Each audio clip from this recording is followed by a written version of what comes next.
My name is Riley. 3 days ago, my mother held my engagement ring up to the light, laughed, and said, "Is this all he could afford?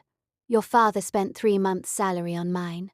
She didn't know that my fiancé was standing right behind her. What he did the next morning cost $0, but it cost my mother the perfect life she had spent 30 years building. Setting the scene, visual, suburban American house, neat lawn, expensive cars. I grew up in Meadow Glen, a quiet suburb where people measure your worth by the size of your driveway. My mother, Vivian, is the queen of this world. To her, everything is a competition.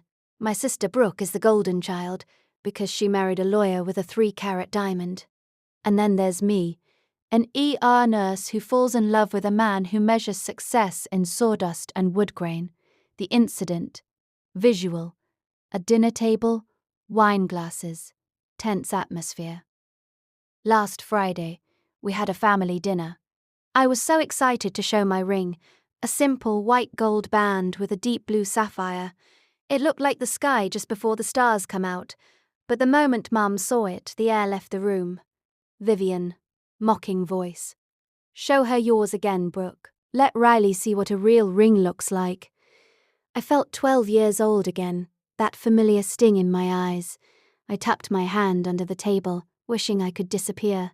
But I wasn't alone. Nate, my fiancé, heard every single word from the kitchen, the revelation, Nate and Riley in a truck, dark road, soft music. On the drive home, Nate was quiet.